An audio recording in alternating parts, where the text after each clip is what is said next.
Good morning, students. Today we will discuss the derivation for Kepler's law of planetary motion. Derivation of first law is not in our syllabus, so we will not get indulged in that. But we'll have to derive law of areas and law of periods. So let's see this. According to law of areas, what we got that aerial velocity of a planet remains constant in this elliptical orbit. Okay, let's understand by diagram itself. In the previous session also I told you that when a planet moves from P1 to P2, it traces area, this one, and when from P3 to P4 it traces area, this one. In both the cases, if the time is del t, then according to the law of area, we can say that these areas are equal if this del t is same. Now let's see how can we do this. Okay, first of all, for law of areas we have to consider area, an area of which these areas, shaded areas. So if you are considering for this, let's see here. Suppose the distance from the sun to this planet is say r1 or say r only. Okay, now if this distance is r and this planet is moving with velocity say v. First of all draw. Now this is the base and say this is the second line, and from P1 to P2 we are considering that it is a small distance as we are taking this time del t and say considering a small distance regarding whole this elliptical path. So we can consider this merely as a linear path rather than an angular path. Considering it as an angular path also there are derivations, but here we are trying to do it this way only. If you want me to do that also, I'll make video for that also. Now let's see here.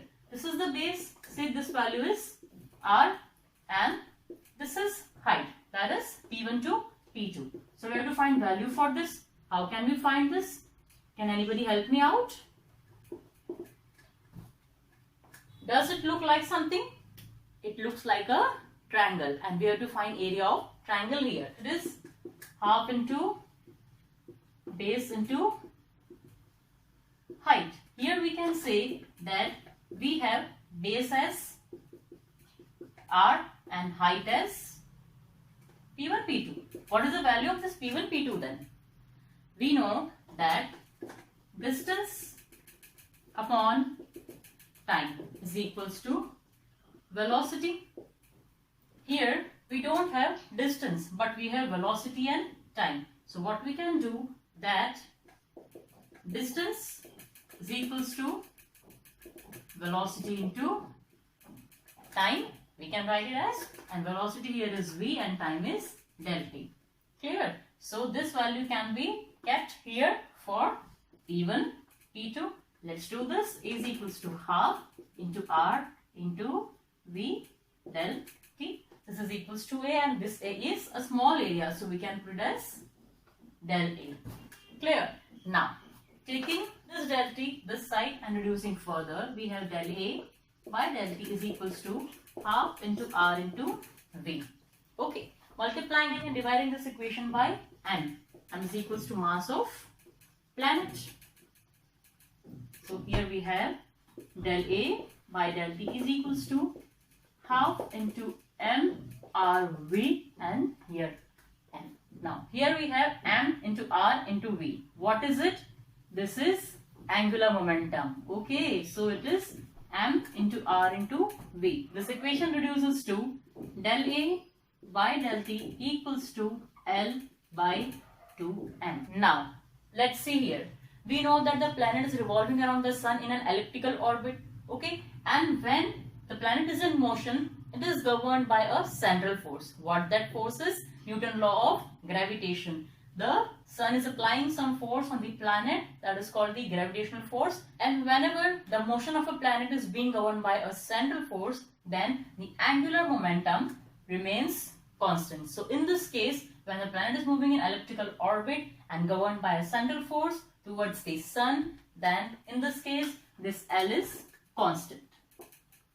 And obviously m is mass of the planet, it will remain constant, so it is also constant. This 2 is a constant, so del a by del t is equals to constant. What does it show? That aerial velocity of any planet around the sun revolving in an elliptical orbit is constant. Clear? Here it is area depending on time, which is equals to constant, and it is called as aerial velocity also.